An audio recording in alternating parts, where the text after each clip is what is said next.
El siguiente espacio es un programa de opinión. Clasificación A, apto para todo público. El análisis, la información, los temas de la actualidad y las tendencias están en una sola frecuencia. Frecuencia Política. Frecuencia Política. En tu radio, en tu compu, en tu celu, en tu tablet, aquí por la señal de Pichincha Universal. Comenzamos. Buenas tardes, buenas noches, buenos días. Siempre lo decimos, donde usted se encuentre a la hora que nos sintonice. Bienvenidos, esto es Frecuencia Política. Yo soy Pavel Muñoz.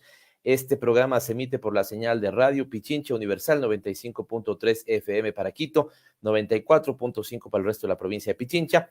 La gran cantidad de redes o de espacios alternativos en las que usted puede mirar este programa. Usted puede seguirlo en tiempo real por nuestra cuenta de Twitter, @Frecupolítica, lo mismo por la página de Facebook, @Frecupolítica. No olvide de suscribirse al canal de YouTube Frecuencia Política, y si nada de eso pudo hacerlo, a las 9 de la noche de todos los miércoles puede encontrar el reprise de este programa en la cuenta de Pavel Muñoz Asambleísta en Facebook Live. Hoy es miércoles 6 de octubre, empezamos ya el mes de octubre, entramos en el último trimestre del año. Este año 2021 ha volado, desde mi percepción, al menos desde mi punto de vista, y nos abocamos a lo que será el último trimestre del año. Varias cosas que comentar, han sido semanas y días muy movidos para el país, de, digamos, sorpresas, frustraciones y un gran dolor. Dolor sobre todo, y las frustraciones o los golpes más duros, el país los ha visto respecto a la crisis carcelaria que empieza a gestarse en el gobierno de Moreno, entre otras cosas por la dificultad que tiene el país, pero particularmente los políticos de la categoría de Moreno, sus seguidores. Esperemos que a este gobierno no le suceda lo mismo, aunque está dando muestras de que sí, que eso está pasando. No distingue entre gobierno y Estado. El Estado ecuatoriano, ¿no es cierto?, cumplirá 200 años como república, como Estado independiente en el año 2030. Pero el gobierno que tiene cada 4 años del país, o los gobiernos que tiene cada 4 años el país, están para administrar el Estado.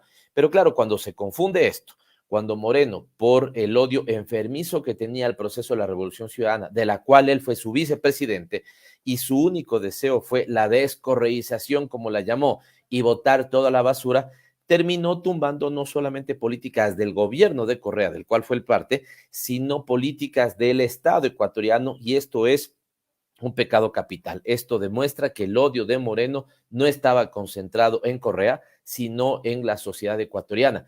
¿Qué sentido tiene de pelearse con las escuelas que al final son las gestoras de la educación de nuestros hijos y nuestras hijas, los elefantes blancos? ¿Qué sentido tiene pelearse con los hospitales del país cuando dijo que, como eran grandes y como eran difíciles de administrar, ya no iba a construir más hospitales? Si al final ahí está la garantía de la salud de todos los ciudadanos y las ciudadanas de este país. ¿Qué sentido tenía pelearse con el sistema carcelario como se lo hizo?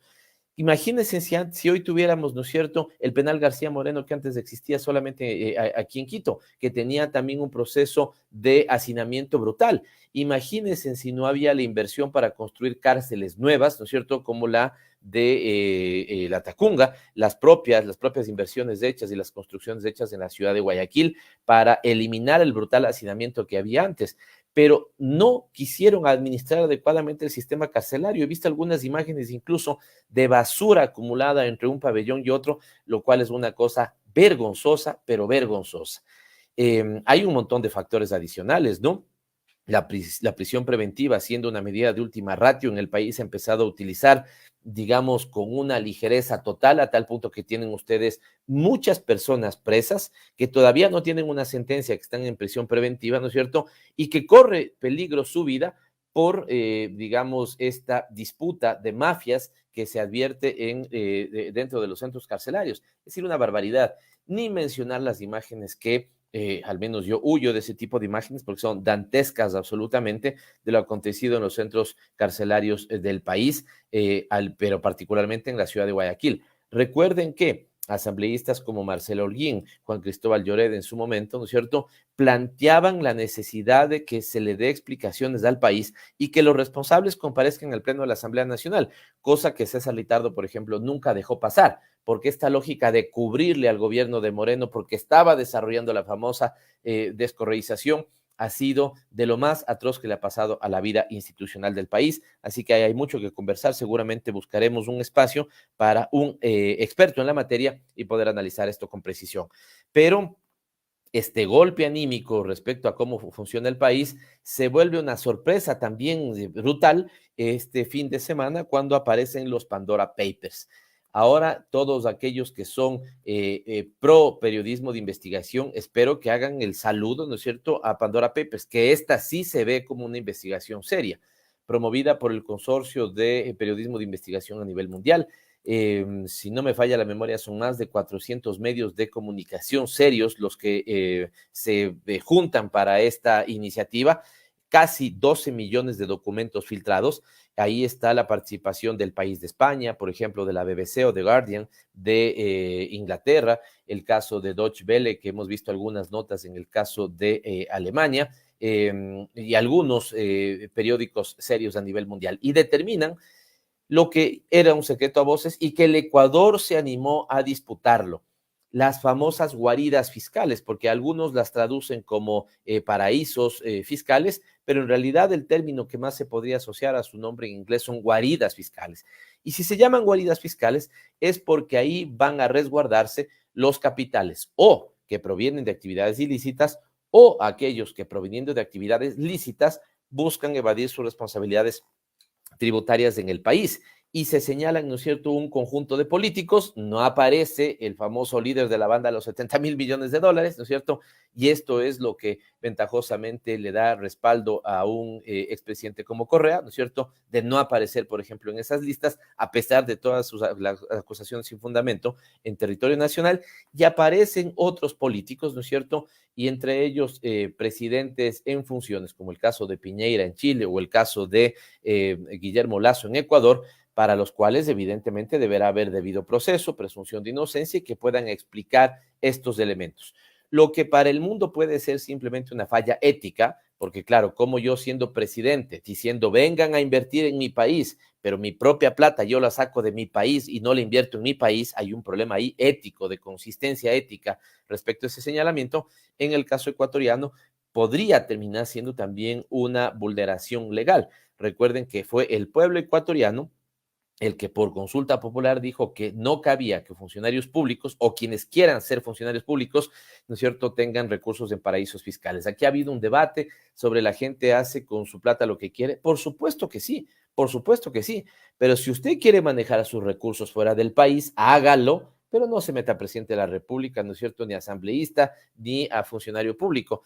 Si quiere hacerlo, hágalo, pero, ¿no es cierto?, cumpla la ley ecuatoriana en ese caso.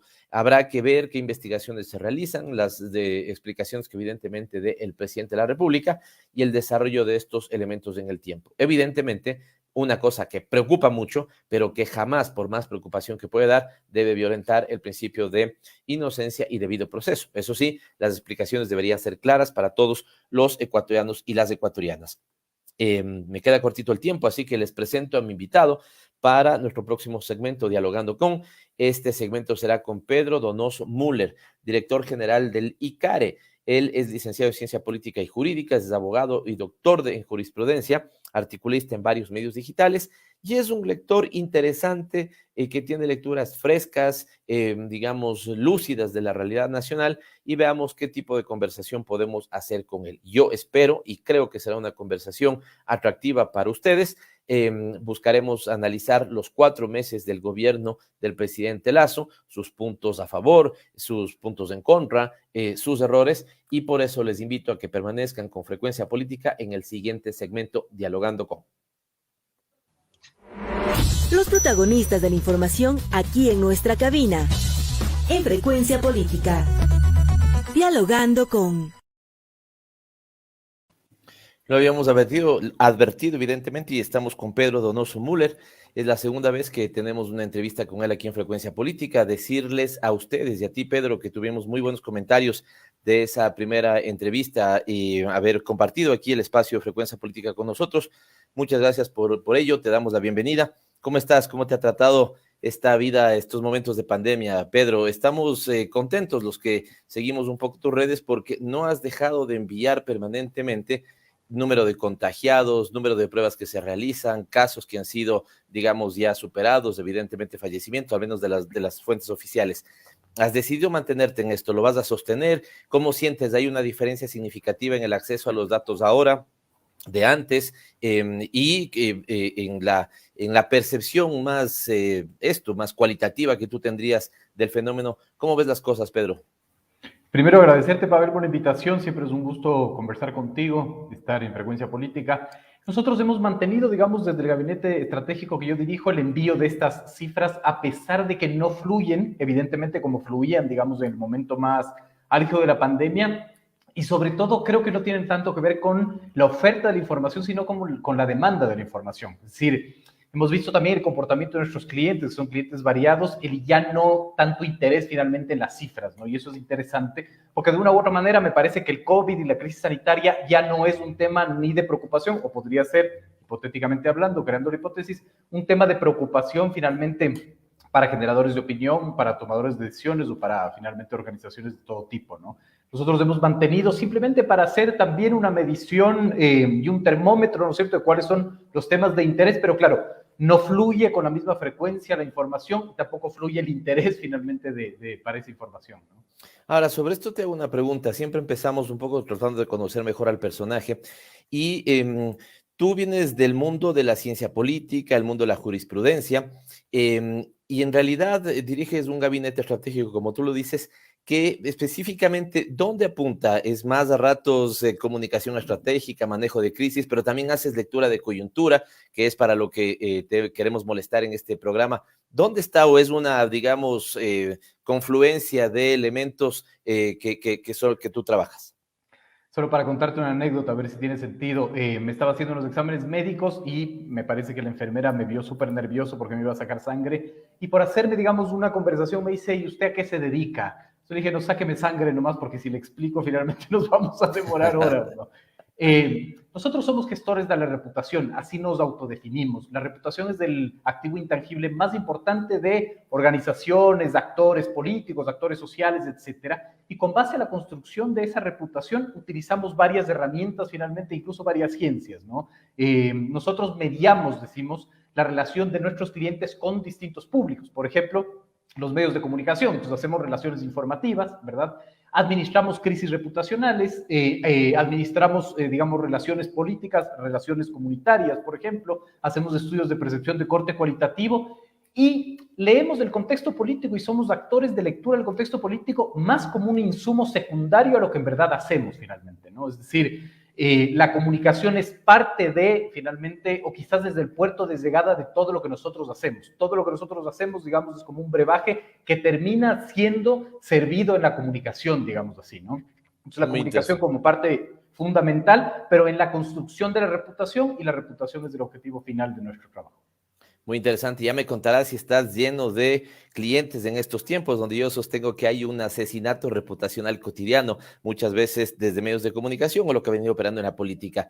Tal vez una última duda que me surge. Tu segundo apellido es Müller. Este es un apellido de origen europeo. ¿Ya mucho tiempo tu familia establecida aquí o tus abuelos, tus bisabuelos? ¿De dónde proviene? Y tú eres quiteño, Pedro. Yo soy quiteño de cepa, sí, nacido en La Floresta, es más. Mis padres igual. Claro, el padre de mi madre migra desde Bélgica, ¿no es cierto? Contratado, digamos, para hacer asesoría en temas de ingeniería estructural, sobre todo me parece que en la pasteurizadora Quito, capaz que voy a cometer algún error de precisión y mi madre me va a matar, pero claro, él viene, digamos, migrante y se establece aquí, ¿no? Müller es un apellido muy, muy común en Europa, entonces puedes verlo desde en Bélgica, Alemania, en varios estratos sociales, etcétera. Esa es como la historia, digamos, del abuelo. Gracias por compartir esto con la audiencia Frecuencia Política, a pesar de que efectivamente verifico que eres un quiteño de cepa. Las veces que hemos podido conversar, creo que nos encontramos en esos quiteñismos. Así es. Así que un gusto que estés con nosotros, Pedro. Topabas una cosa que es importante para efectos de la entrevista que queremos hacer contigo, o el diálogo, la conversación que queremos hacer contigo. Dices, leemos el contexto como un elemento secundario, adicional, de soporte a lo que realmente hacemos. Pero el contexto en este momento está, digamos, muy interesante de ser leído, no sé si compartes eso, muy movido también, y te quisiera llevar allá un poco para que compartas la lectura que tienes sobre el momento, o un momento un poquito más largo, a pesar de que en cambio los que venimos de la sociología política a veces sostenemos que las coyunturas son realmente de espacios de tiempo bastante grandes, porque a veces trabajamos en dimensiones temporales mucho más grandes, ¿no? Pero si solamente vamos a esto, ¿cierto? Más de 4 meses de inicio del gobierno de Guillermo Lasso, ¿qué puedes advertir? ¿Es un inicio o son unos 4 meses con unas ondulaciones? No sé si tú coincidas, un posicionamiento sobre su trabajo para atender digamos, la pandemia con el tema de la vacunación de muy buena calificación, yo diría que una calificación sobresaliente, pero en el resto de cosas no puede carburar adecuadamente, ¿no es cierto? Y empieza a generarse él mismo un conjunto de elementos. Los iremos conversando, pero déjame terminar de decirte solamente estos 3. No veo cumplimiento de ofertas de campaña. Veo muy mal asesoramiento político, muy mala gestión política. Ya te toparé eso porque me parece que ahí puede haber un conflicto regional. Y aparece este último tema de los Pandora Papers, que creería yo va a golpear este arranque de gobierno. 4 meses, Pedro, ¿cuál es tu lectura? A ver, lo primero que nosotros, digamos, somos absolutamente estrictos es hacer lecturas de contexto y lecturas políticas con metodología. Yo siempre repito esto y puede parecer una tontería, pero en el Ecuador finalmente las lecturas políticas muchas veces nacen desde la opinión factualizada, es decir, sin ninguna metodología, sin ninguna fuente, ¿no es cierto? Y varios analistas confunden, ¿no es cierto?, el análisis con opinión. Eso es como muy grave y de eso nosotros consumimos, ¿no es cierto? Es decir, la gente que estamos leyendo los periódicos o viendo los noticieros. Nosotros somos muy estrictos y yo creo que nos casamos finalmente con una metodología que se llama la Actor Network Theory, ¿no es cierto?, muy desarrollada finalmente en la filosofía y sociología francesa ahorita por Bruno Latour, en donde nos invita finalmente a hacer lectura de los elementos y las redes que se están moviendo en determinado contexto, ¿no? Entonces, te resalta la importancia del marco y del contexto, sí, pero te dice, pon sobre la mesa los elementos, los actores y cómo se están relacionando finalmente, ¿no? Esa es la manera como nosotros hacemos la lectura política.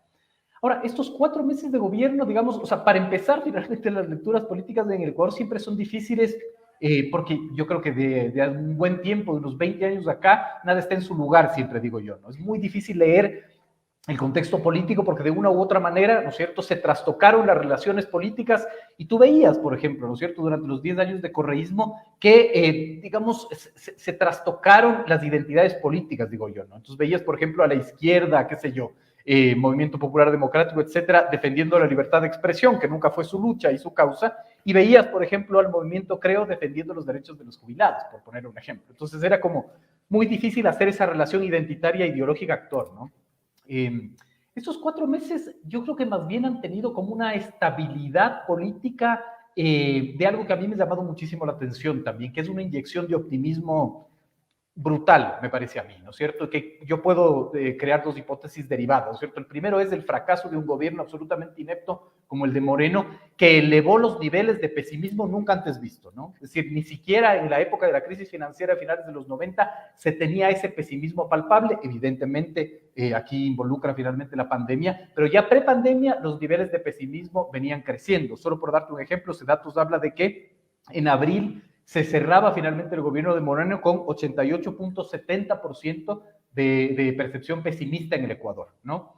Y esta cifra cae absolutamente hasta 25.40 en agosto, ¿no es cierto? Yo creo que mucho tiene que ver con el desenvolvimiento de un gobierno, del gobierno de Lasso, que si bien se entró finalmente en el tema de la vacunación, yo siempre digo esto, la vacunación no es solo un hecho de vacunación, es un hecho político sin precedentes. ¿Por qué? Y aquí le meto la política, porque finalmente estamos acostumbrados a un país en donde las ofertas de campaña no se cumplen, finalmente, ¿no? Y además veníamos de 4 años en donde teníamos un presidente que decía voy a vender los aviones de cadena nacional y no vendía los aviones en cadena, ¿no es cierto?, en cadena nacional. Seguimos esperando el Mundial de Fútbol, ¿no? Seguimos esperando el Mundial de Fútbol, el Tren Playero, es decir, un presidente que no entendió el poder de la palabra y de la acción y que no le importó finalmente hacerlo. Y eso provocó un desazón que fue fácilmente, digamos, dado la vuelta por el gobierno de Lasso. Entonces yo creo que la vacunación en sí mismo no es solo un acto de logística impresionante, sino es un hecho político que resignificó el cumplimiento de la palabra de un presidente.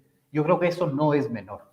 Y con eso, digamos, con esos niveles de optimismo, además crecientes, como te decía, 53.9% en agosto de la gente, ahora se sentía, 53.9 puntos subió el optimismo de la gente, ¿no es cierto?, hasta cerrar en 58.9%, y eso para mí es sin precedentes, y sí había o hay una inyección de optimismo, ¿no? Una inyección de optimismo que además te plantea dos países, que era lo que yo ponía en un hilo de Twitter, que es lo que más me llamaba la atención, ¿no es cierto? El país de la percepción con altos niveles de optimismo, pero el país de la realidad, ¿no? Cuando tienes finalmente 60.000 ecuatorianos entre enero y mayo que han salido y no han regresado, 1.6 guayaquileños mueren por crímenes violentos al día, ¿no? Es decir, unas cosas escalofriantes, 78% de los usuarios del Chulco son mujeres, decía un estudio de un economista apoyado por una multinacional, un buró de crédito, que pagan hasta 1.200% de interés al año, ¿no es cierto? Entonces, son esos dos Ecuadores, el Ecuador de la percepción y el Ecuador de la realidad finalmente, y la gran pregunta es, ¿qué es lo que va a pasar cuando estos dos Ecuadores se encuentren? ¿No? Y ese creo que es, digamos, como el gran tema o el gran cortapisas de este proceso que estamos viviendo.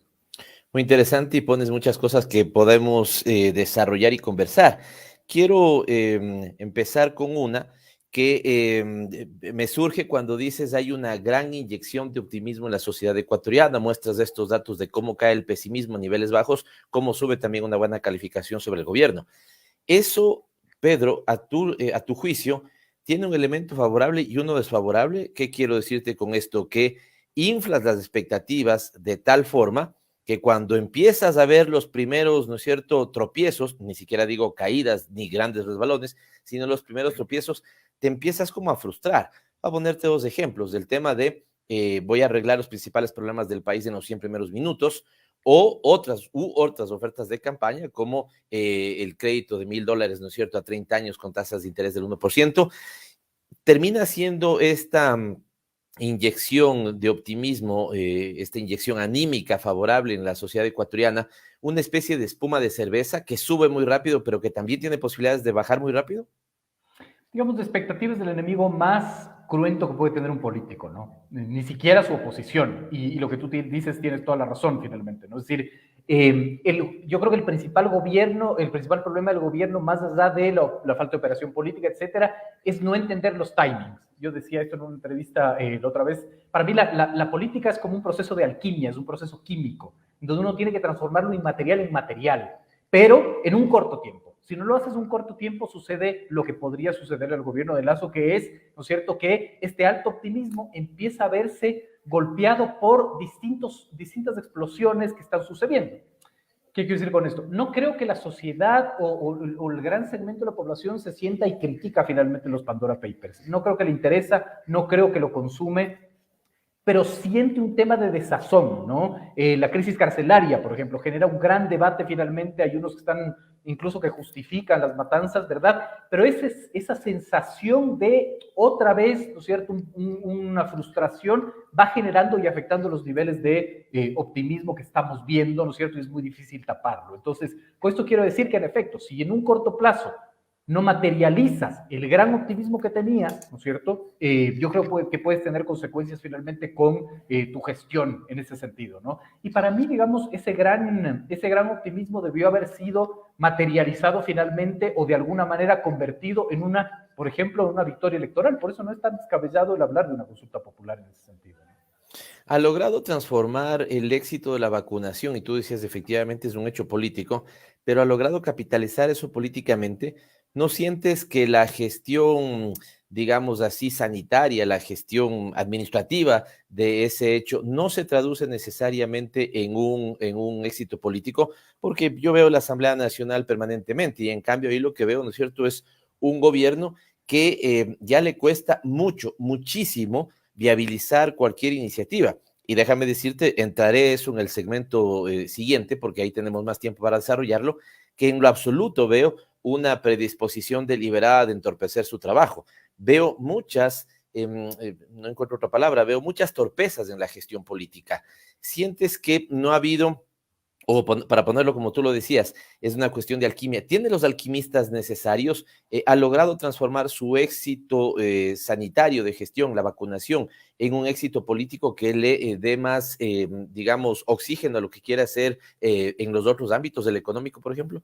Sin duda no, no ha logrado finalmente entender, y además, en ese sentido sí era muy difícil materializar finalmente ese hecho político, ese éxito político, ¿no? O sea, para mí, digamos, el único camino era materializarlo con una victoria electoral, porque no había manera. Se sabía finalmente que, de una u otra manera, por la composición de 70% de visión progresista en la Asamblea, que su ley se iba a dar finalmente contra la pared, y no tuvo la capacidad de entenderlo. Ahora, pudo haber tenido, digamos, la capacidad de construir estos framings, ¿no es cierto?, y de justificarlo, y que el envío de la ley sea simplemente un peldaño más para justificar una convocatoria de consulta popular, pero en ese sentido, claro, no ha tenido la habilidad de hacer ese proceso de transformación, pero sobre todo no ha tenido la habilidad de hacer un proceso de resignificación de los conceptos, que es lo que más a mí me llama la atención, y que quizás lo podemos profundizar después, ¿no es cierto?, que es la capacidad de poner los conceptos a nuevamente un debate, ¿no? Es decir, porque yo sigo sintiendo que los conceptos que debatimos son los conceptos finalmente que nos heredó el correísmo, ¿no es cierto?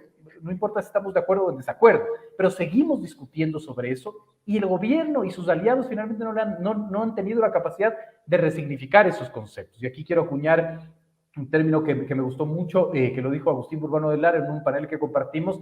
Él decía, el problema es que el gobierno no hace política, le dan haciendo política, ¿no? Y claro, cuando un tercero te da haciendo política, no necesariamente se cumplen tus objetivos y tus intereses. Como la famosa frase, ¿no? Jóvenes, hagan política porque si no, alguien la hará por ustedes. Y efectivamente siento que es lo que está pasando. Me voy al corte, simplemente reacciono a un elemento también señalado por Pedro. Yo coincido contigo, a veces confundimos el análisis con la opinión. No sabía que entre tus lecturas de método está Bruno Latour, que bueno, qué interesante.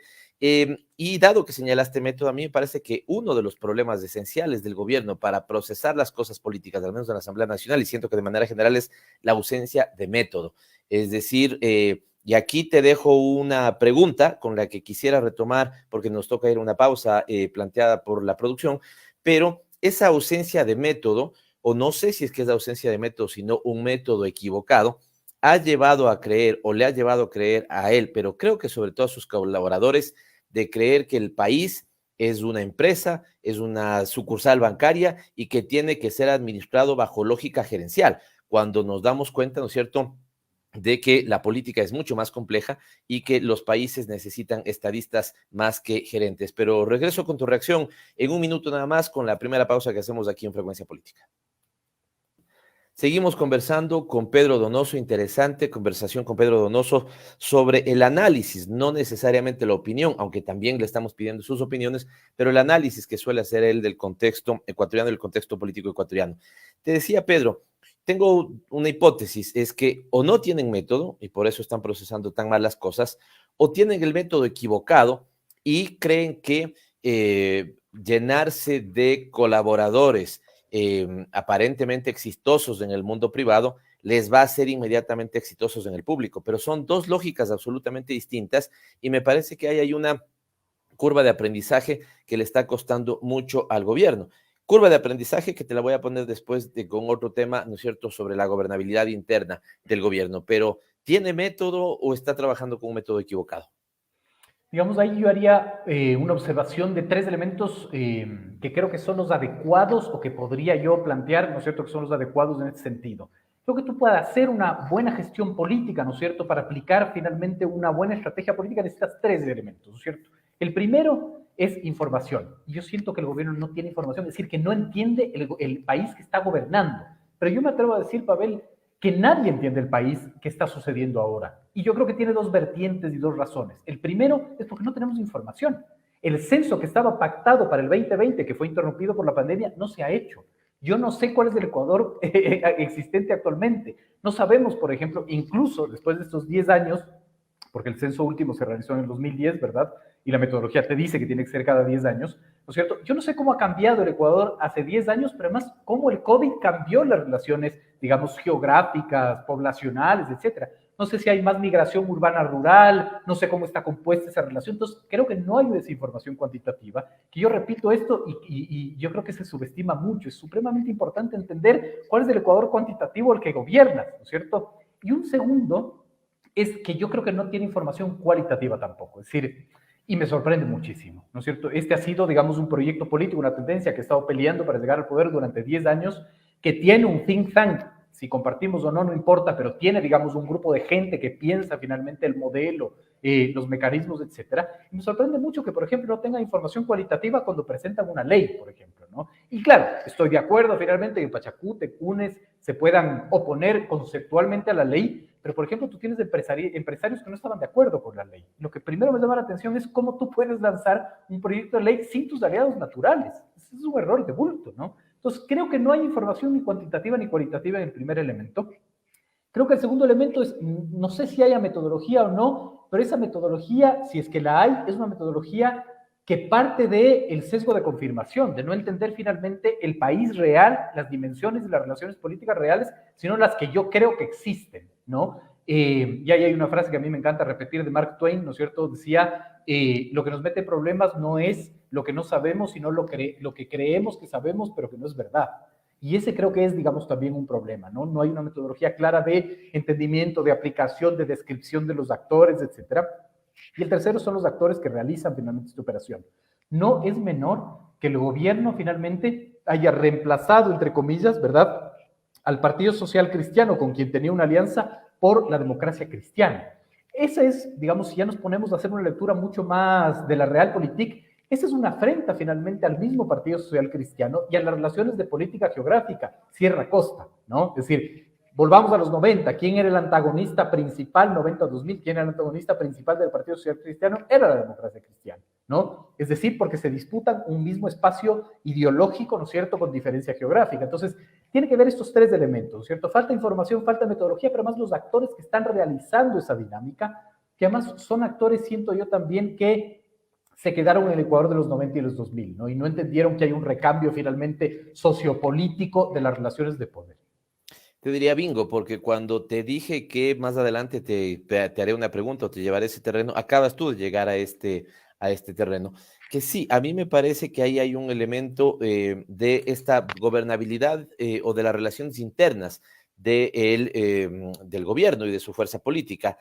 Solamente déjame subrayar porque me ha gustado mucho, yo coincido contigo, nadie entiende al país en este momento, faltan los elementos, la información, tanto cuantitativa como cualitativa, para hacer la lectura adecuada. Pero si a eso tú pones actores que están efectivamente anclados en los años 90, ¿no es cierto?, en sus prácticas, en su concepción, y además con otro elemento que no sé si tú compartes. Yo suelo decir, Pedro, que el verdadero clivaje que muchas veces diferencia las posiciones políticas en este país no suele ser necesariamente derecha-izquierda, suele ser costa y sierra. Y aquí lo que tienes tú, yo realmente suelo hablar de 14 años del proyecto político del presidente Lasso queriendo prepararse para llegar al poder. Siento que esa preparación, ¿no es cierto?, se quedó más en el papel que en la práctica. Esto en términos técnicos. Ahora, en términos políticos, este es un proyecto de cuño claramente de la costa ecuatoriana y particularmente la ciudad de Guayaquil. Su principal operador político es César Monge, lastimosamente fallece César Monge, ¿no es cierto? Y le entrega la gestión de la política a la vieja dirigencia de la democracia popular. Tienes ahí a Alexandra Vela, se habla de una cercanía, digamos, estrecha de Hurtado, ¿no es cierto? En la asamblea tienes a alguien que viene también de esas filas como Diego Ordóñez, queriendo tomar o tomando protagonismo en los debates, y entonces yo siento que hay un malestar interno significativo. Y si a esto le sumas una falta de éxito en su gestión, déjame ponerte algo para que seguramente tú lo conoces, la ciudadanía, algo lo he comentado, pero al menos si uno ve las últimas 4 semanas en la asamblea, no logra pasar nada, insisto, y no por una posición tosúa de la asamblea, sino por falta de cumplimiento de la ley. No logran definir a los miembros de las juntas de regulación ni financiera ni monetaria porque incumplen la ley. No logran aprobar el presupuesto general porque incumplen la ley.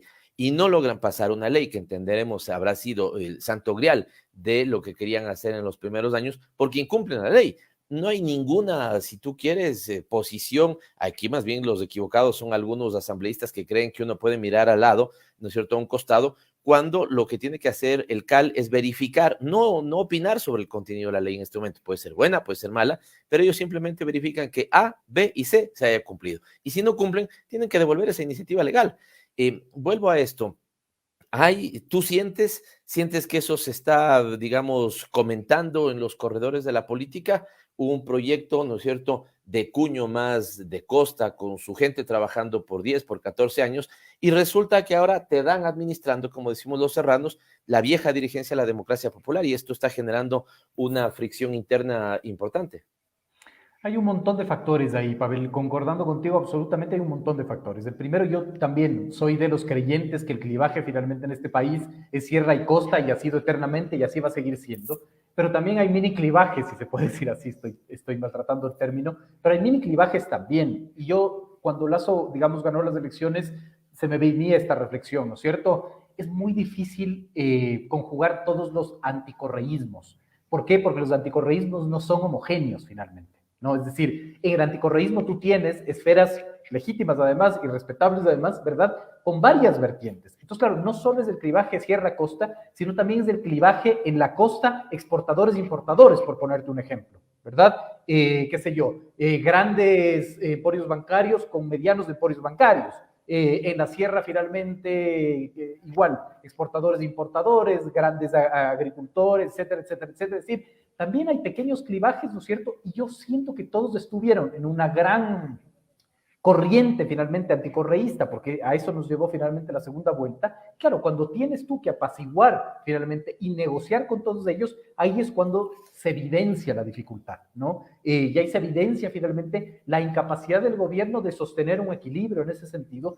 Y mucho tiene que ver con el concepto, que era lo que yo decía, ¿no? Mucho tiene que ver con la falta de preparación del terreno reflexivo conceptual de decir, bueno, estamos en un nuevo momento, más allá de que yo esté de acuerdo o no, no importa, estamos en un nuevo momento. Cuestionémonos si es que las relaciones laborales, por ejemplo, tienen que seguir siendo las mismas que antes de la pandemia, ¿no? No importa que estemos en desacuerdo o en acuerdo. Es decir, ese ejercicio de construir un framing reflexivo es lo que nunca hizo el gobierno, ¿no? El tema tributario, por ejemplo, el tema de seguridad social, el tema de las relaciones con los medios de comunicación, etcétera. Entonces, cuando haces eso, te vas convirtiendo de a poco en una verdadera presa de los que te dan haciendo la política, como decía Agustín Burbano, ¿verdad? Que son operadores desde la periferia. Y esos operadores de la periferia van marcando finalmente cómo un gobierno tiene que hacer política y como son tus pares, tú de una u otra manera cedes ese espacio. La pregunta es hasta cuándo vas a ceder ese espacio, ¿no? Porque además se disputan un mismo espacio, los mismos términos, los mismos acuerdos y no vas a poder contentar a todos finalmente, ¿no? Ahora, un elemento vinculado con esto, porque tú señalaste también hace un momento que, y si es que por ahí fuera la hipótesis, yo estoy totalmente de acuerdo con eso, en este programa lo he dicho. A mí me parece que el gobierno está generando, o su estrategia, una de las estrategias, o la parte esencial de la estrategia del gobierno, es generar un ambiente donde busca desprestigiar a la Asamblea, ¿no es cierto? Busca desgastar a la Asamblea, incluso para sostener las posibilidades de una consulta popular. Me da la sensación que en algún momento parte de sus asesores dirán, bueno, al final entonces tiene que hacer esto por vía consulta popular, no tener que llegar a muerte cruzada y qué sé yo, ¿no es cierto? Los operadores dentro de la Asamblea son absolutamente claros, además, que no son nuevamente operadores de su propio partido, son operadores prestados, si quieres, ¿no es cierto? O son operadores que mañana le pasarán la factura, ¿no es cierto? Que puede ser una factura muy alta, demandando lo que ellos creen que tienen que demandar por haber hecho esas tareas, ¿no es cierto? Me evito ahora el nombre, aunque la gente conoce claramente los denunciólogos del país. Cuando digo eso, es de aquellos que hacen denuncias sin sustento, ¿no? Pero ahí el presidente Lasso, cuando era candidato Lasso, porque estoy yendo a este famoso tema, ¿no es cierto?, de una asamblea que me quiere obstruir, que veo que no es así, sino que les sirve en el discurso para, ¿no es cierto?, desarrollar su estrategia. El presidente hablaba, ¿no es cierto?, del balance de poder necesario entre las funciones del Estado. Los ahora hacedores de la política de su gobierno son los que escribían sobre el concepto de gobernabilidad en los años 90, ¿no es cierto?, nucleados alrededor de Cordes. Y en esa época decían, el problema del país es que no hay gobernabilidad. Entendían la gobernabilidad como la necesidad de que el Ejecutivo tenga mayoría en la Asamblea Nacional, ¿no es cierto? Y así es como quisieron desarrollar, por ejemplo, la famosa mayoría de la aplanadora en ese momento entre el Partido Social Cristiano y la Democracia Popular. Después les pareció que era una barbaridad que Correa se había convertido en un emperador y no un presidente, justamente porque tenía mayoría en la Asamblea Nacional. Y ahí dijeron, no, lo que tiene que haber es un balance de poderes entre las funciones del Estado. Hoy que está ese balance, Pedro, el presidente lo ha sabido administrar, ha sabido trabajar con él, ha sabido entenderlo, o más bien ahora le toca recular en sus apreciaciones y ahora dice, no, el problema es que no tengo una mayoría en la Asamblea. Y te cierro solo con un último elemento. Además, favorecieron la dispersión en la Asamblea cuando con votos de Creo, ¿no es cierto?, particularmente de Creo y de Alianza País en ese momento, su principal aliado, cambiaron las reglas del juego electoral una vez más para dispersar las fuerzas políticas y hoy, ¿no es cierto?, esto es lo que tienen la Asamblea y la gran dificultad, porque prácticamente está roto su acuerdo con Pachacutic, la gran dificultad de llevar adelante sus propuestas. Es cambio de discurso, falta de entendimiento, ya hemos dicho que sí, que hay mucha falta de entendimiento. ¿Cómo salir de este atolladero para el gobierno? A ver, es súper complicado, ¿no es cierto? Porque además es complicado porque finalmente el Ecuador es este país de sesgo de autoría, es decir, aquí no importa el qué, aquí importa el quién. Lo que a mí más me llama la atención finalmente es que yo he escuchado durante 14 años hiperpresidencialismo y en estos 4 meses ya empecé a escuchar el chantaje político de la Asamblea al Ejecutivo, entonces, y de los mismos, ¿no? Se acabó. Claro. Es la misma constitución, pero ya no es hiperpresidencialista. Y yo creí que habían cambiado la Constitución, es decir, de un día para el otro dije, se cambió la Constitución, ya no hay hiperpresidencialismo, es decir, son los términos que yo puedo acuñar, pero yo veo que no es del mismo gobierno. Yo lo que he aprendido es que la política finalmente es un espacio donde se cotizan favores. Tú escoges cuál es el costo de esa cotización, el más barato o el más caro, ¿no es cierto? Entonces, el gobierno al no tener operadores, sino al tener comedidos que le dan operando, ¿verdad? Se juega un costo político inmenso y ese costo político inmenso ahora se lo va a ver. Cuando estos operadores políticos finalmente con Pandora Papers ya les toque pasar la factura. Ahora sí, que no es una factura barata, porque antes del factor Pandora Papers medianamente podía ser barata. Ahora ya no es tan barata, finalmente, ¿no? En lo que sí ha tenido la habilidad del gobierno, y quizás ni siquiera es del gobierno, sino son, como te digo, los operadores desde la periferia, ¿no es cierto? Generadores de opinión, gremios, lo que sea, ¿verdad? Es que han tenido la habilidad de que pongamos un escenario como el teatro, ¿no es cierto? Que el reflector solo apunte a un solo actor y ese actor es la Asamblea, ¿verdad? Es decir, no vamos a negar finalmente que la Asamblea está inmersa en hechos bochornosos, ¿no es cierto? Claro, es sí. Evidente, ¿verdad? Sí. Sin embargo, claro, estos hechos bochornosos no salen solos, ¿no es cierto? Si a la legisladora X se le ofreció y se le dio un cargo, alguien le debió haber ofrecido. Lo interesante de esto es que la capacidad de la construcción del framing ha hecho que el reflector, como en el teatro, esté solo enfocando a un actor y nadie se pregunte quién entregó finalmente eso, ¿no? Y nadie se pregunte cuál es el involucramiento del Ejecutivo en esa negociación. ¿Por qué esto es muy hábil? Porque el gobierno lo que ha hecho es aplicar la política happy face, es decir, la política de aquí no hay política, la política sucia se negocia en la Asamblea, aquí hay gestión, aquí hay vacunas, etcétera. Y claro, te enfoca finalmente a que digas fuera la Asamblea. Lo que sí es, digamos, es de una u otra manera un efecto peligroso, porque estás a un escándalo de que el fuera la Asamblea se convierte en un fuera todos, ¿no es cierto? A reeditar con los niveles del civismo, digamos, que vivimos con el morenazgo, a reeditar una lógica del fuera todos, en donde la lógica es destruyamos todos, que se construyan nuevamente. Entonces, digamos, para resumir, el darle la operación política a comedidos y no a operadores tiene un costo político. Ese costo político te lo cobran en la vuelta de la esquina, ¿verdad? Y cuando no controlas todo, este tipo de escándalos, como por ejemplo Pandora Papers, y más aún cuando tú no has resignificado esos conceptos, te van a hacer que la factura sea mucho más cara. ¿Qué hubiese pasado, por ejemplo, si es que en un inicio, ¿no es cierto?, Lazo y toda, digamos, su tendencia hubiera construido la discusión de por qué es inmoral los paraísos fiscales? ¿Por qué? Porque es justo, porque es legítimo, no digo que estoy de acuerdo o en desacuerdo, ¿no es cierto? Lo que digo es esta generación del debate, porque nosotros aún seguimos consumiendo los conceptos que nos heredó finalmente el correísmo y con base a eso hacemos una sanción social o moral de las decisiones. Y yo creo que ahí esos estamentos han fallado en entender la importancia de esos conceptos. Quiero llegar al tema de Pandora Papers y seguramente, digamos, en este análisis de los 4 meses será de lo último que topemos porque es lo más reciente. Pero antes, porque coincido con tu lectura, el principal error del gobierno no se da antes de asumir Recuerda tú cuando el presidente Lasso, todavía no presidente, digamos, el ya electo candidato Lasso para ejercer la presidencia, tiene las conversaciones necesarias, desde mi punto de vista, una conversación indispensable que tenía que haberse dado, que se desarrolló entre los tres principales liderazgos de este país, caso de Correa, caso de Nebot, caso de Lasso, empezando su liderazgo, porque no es un liderazgo consolidado. Esto también, no sé, Pedro, si te dé una pista, porque sí, yo creo que Lasso entró al Salón de la Fama, si tú quieres llamarlo así, ¿no es cierto?, de los liderazgos nacionales, pero muy reciente. No tiene la experiencia de gestión, ni entiende el Estado como lo entiende Nebot, como lo entiende Correa.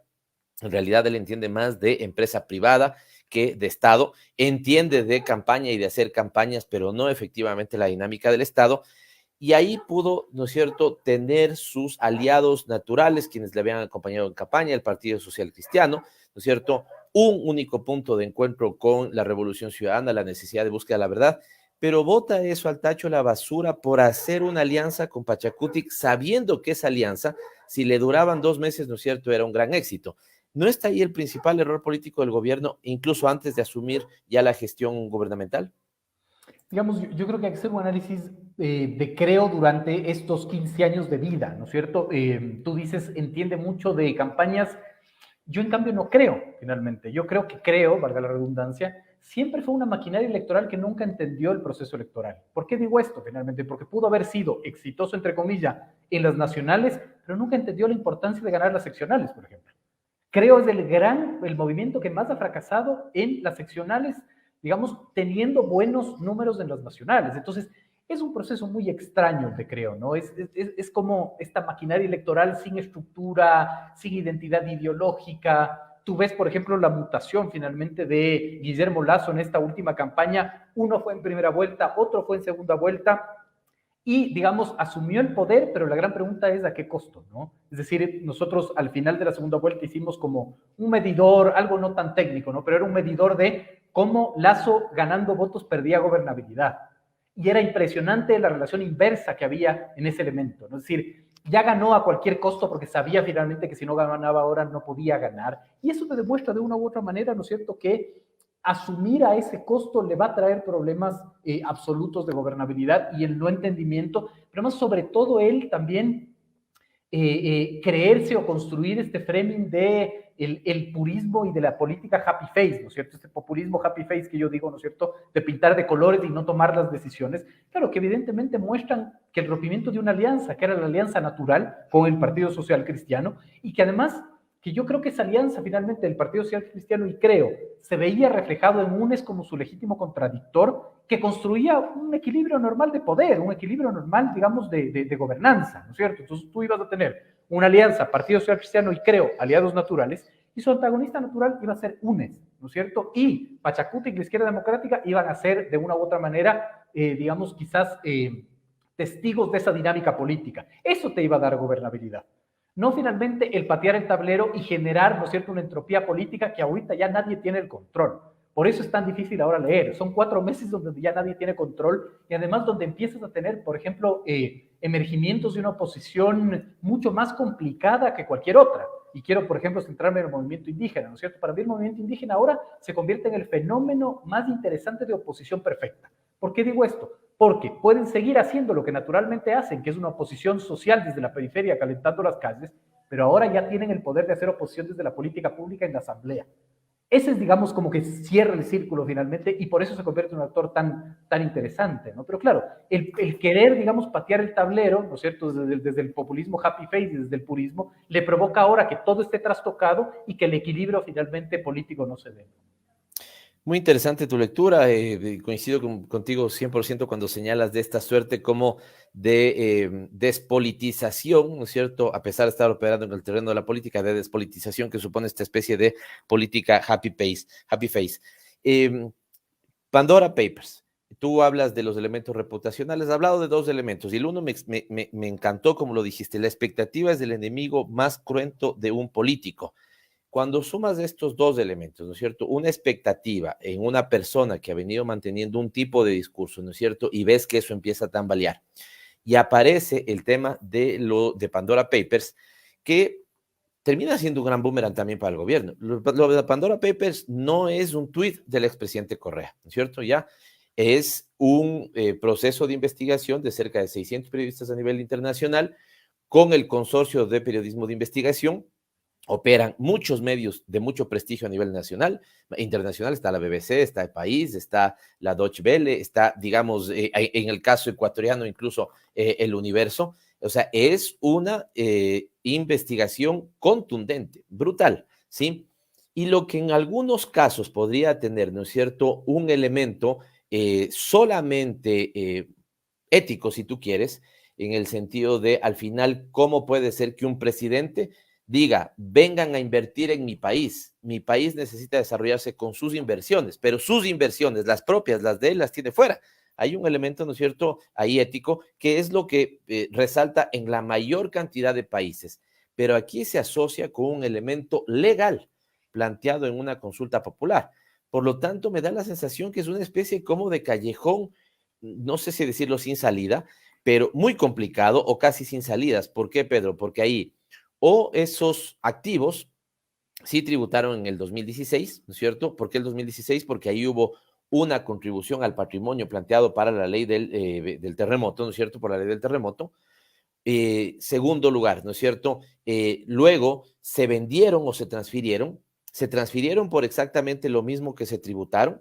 Si se vendieron, en cuánto se vendieron, ¿no es cierto? Y qué se pagó, cuál fue el tributo que se pagó por esa venta. Y si se heredaron, ¿no es cierto? ¿Cuál fue el impuesto a la renta, a la herencia que se pagó por eso?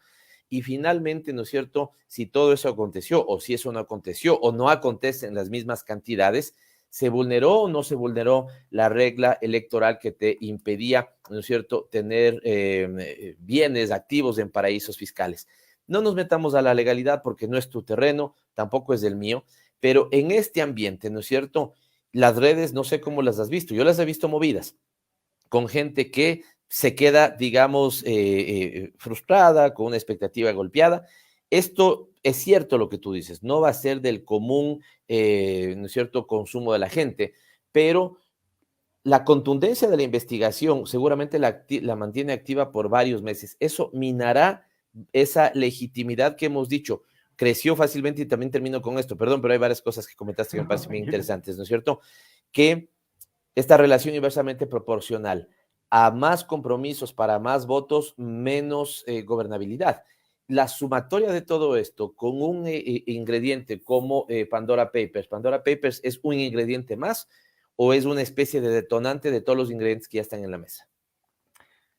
Yo ponía un hilo de Twitter que este tema, estos eventos finalmente de filtraciones provocan tantas cosas interesantes, y lo primero que provocan es el rompimiento de una máxima, ¿no?, que yo descubrí en una pared de Buenos Aires, de la ciudad de Buenos Aires, que decía: la democracia dura lo que dura la obediencia.